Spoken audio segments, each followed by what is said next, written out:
Olá, irmãos. Saúdo cada um de vocês com a graça e a paz de nosso Senhor Jesus Cristo. Amém? Bom, meu nome é Miriam Anitta. Eu estou aqui para contar para os irmãos aquilo que eu entendi do texto chamado O Privilégio de Servir a Deus. Esse texto foi escrito pela irmã Shirley Porto e está posto no Manancial, que é um devocional produzido pela União Feminina Missionária Batista do Brasil, com o objetivo de inspirar, exortar e edificar a nossa vida espiritual, trazendo textos baseados na Bíblia, que é a palavra de Deus. Então, como não fui eu quem escrevi o texto, foi a irmã Shirley Porto, o que eu vou fazer?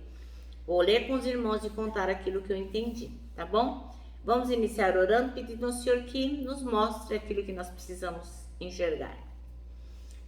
Senhor Jesus, nós pedimos em Teu nome que Tu nos ensines o privilégio que é servi-lo, que nós possamos entender isso, colocar em prática, que nós possamos servir aos nossos irmãos também.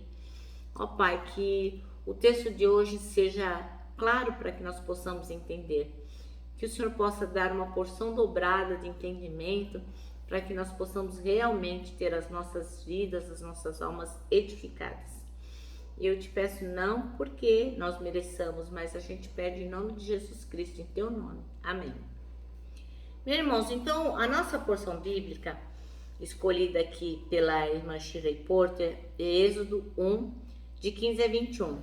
Mas eu vou fazer um retrospecto para ficar assim claro para aqueles que não leem a Bíblia todos os dias, para aqueles que não têm tanta familiaridade com as histórias, se bem que essa história é bem conhecida dos irmãos. Então, o que aconteceu? Qual é o contexto? José morreu, foi enterrado, foi embalsamado e pronto. Tchau, José. Aí passaram muitos anos, tal. E aí subiu ao poder um outro rei que não sabia nada de José, não sabia quem ele era, não sabia que os irmãos tinham jogado ele no poço, não sabia nada dele, né? E aí o que esse rei foi observando? Que o povo, os hebreus, estavam cada vez crescendo mais. E isso estava preocupando os egípcios. Por quê? Porque eles estavam crescendo e poderiam se rebelar. Então o que os egípcios faziam? Eles davam um serviço pesado para eles trabalharem muito, tornando a vida deles tão amarga que eles não tinham tempo de se rebelar, né? E aí, qual foi a ideia brilhante que o rei do Egito deu às parteiras, né? Que quando nascesse menino, para eles exterminarem. Então, aí começa a nossa leitura bíblica. O faraó, rei do Egito, deu a seguinte ordem às parteiras hebreias Sifrá e Poá: quando ajudarem as parteiras a dar luz, prestem atenção durante o parto. Se for menino, matem o bebê. Se for menina, deixem que viva. Mas as parteiras temiam a Deus e se recusaram a obedecer a ordem do rei. Assim, deixaram os meninos viver. Então o rei do Egito mandou chamar as parteiras e lhes perguntou: por que fizeram isto? Por que deixaram os meninos viver? E as mulheres hebreias não são como as egípcias, disseram elas, né? Para o faraó. São mais vigorosas e dão à luz com tanta rapidez que não conseguimos chegar a tempo. Deus foi bondoso com as parteiras e os israelitas continuaram a multiplicar-se e tornaram-se cada vez mais fortes. E porque as parteiras temeram a Deus, ele deu a cada uma delas a sua própria família. Olha que maravilha, né? Então, o que acontece? A irmã Shirley Porto escolheu o versículo 17 para ser o chave, que diz: todavia, as parteiras temeram a Deus e não obedeceram às ordens do rei do Egito e deixaram viver os meninos, né? Ora, a Sifrá e a Poá, elas eram hebreias e receberam uma ordem que era do faraó. Então isso poderia custar, inclusive, a vida delas, né? desobedecer o faraó poderia custar-lhes a vida. Mas o que elas resolveram? Não, nós vamos honrar a Deus. Nós vamos fazer o melhor para Deus no nosso trabalho. E a gente que tem mais intimidade com vários versículos, que lê mais a Bíblia, vê que não tem muita coisa falando da Sifra e da Puá. Não tem muito versículo. Elas aparecem muito pouco.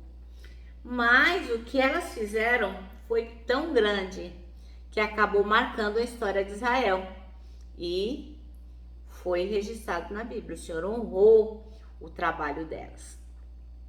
Então, durante o tempo em que o povo de Israel sofria as agruras no Egito, o rei que fez? Chamou as parteiras e falou para elas o quê? Para matar todos os meninos, porque ele não queria que o povo de Israel crescesse ainda mais.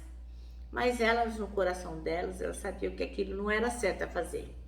E temeram o Senhor e resolveram honrar o Senhor com aquilo que elas tinham na mão. E o que elas tinham na mão?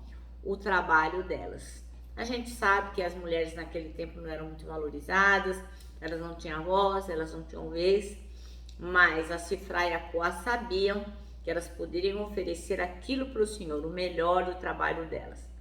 Então, elas não fizeram aquilo pensando assim, Deus vai recompensar a gente, que a gente foi legal e deixou os meninos viver. Não, porque elas nem tinham família, né? A palavra diz que depois é que elas foram recompensadas com uma família. Então, elas eram simples parteiras. Mas o que elas fizeram? A Sifra e a Puá, elas fizeram o que era certo perante o Senhor. Elas não duvidaram que aquilo que estava sendo pedido não agradava ao Senhor. E é logicamente que o Senhor abençoou as duas, né? Por quê? Porque elas temeram a Deus e foram instrumentos de preservação do povo de Israel. Imagine se todos os meninos fossem mortos, né? Olha só, mas Deus, ele não precisava nem da Sifra nem da Puá para preservar o seu povo. Ele não precisava do serviço delas. Porque os propósitos de Deus, eles acontecem independente da nossa ajuda ou não. Mas Deus, o que ele fez? Ele não só usou o trabalho que elas colocaram nas mãos do Senhor, como também abençoou as duas por servirem a Ele. Porque Deus reconhece quando a gente tem um coração que realmente o serve. Então, fica a lição. Assim como a história de Sifra e Puá, Deus não precisa da gente para expandir o reino.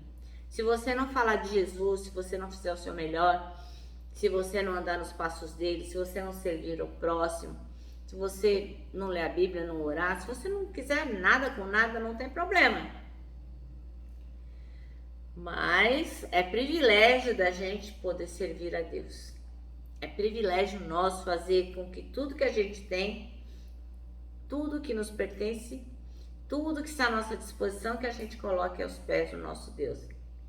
Então, a gente vai entender que tudo aquilo que a gente faz para o Senhor vai fluindo de uma forma maravilhosa, porque ele sai de um coração obediente. Que a gente possa realmente ser obedientes à voz do Senhor. Que a gente possa consagrar o nosso trabalho a serviço dele. Mas olha só, a gente só vai ouvir a voz do Senhor, só vai entender o que ele quer para a nossa vida, se realmente formos conectados com ele. Porque senão, vai ter um ruído que vai nos separar de Deus. O nosso pecado nos separa do Senhor. Então nós temos que estarmos atentos ao que ele diz. E isso só vai ser possível através da nossa conexão do Pai, que é feita através da obediência. Amém? Bom, o nosso manancial termina assim. É um privilégio servir a Deus em tudo. Você tem honrado esse privilégio? Essa é a pergunta que não quer calar. Meus irmãos, então eu termino agora com o meu abraço. Abraço de ursa. Lembrando que o abraço é o encontro de dois corações, que só não dá certo em reunião de porco-espinho. Mas para nós que sabemos que é um privilégio servir a Deus, o abraço cai como uma luva. Quero também que vocês se lembrem do nosso tema para 2023, que é o Salmo 73, 26, que diz: Deus é a minha força, Ele é tudo o que eu sempre preciso. E agora eu me despeço com a palavra de ordem, que é confia em Jesus.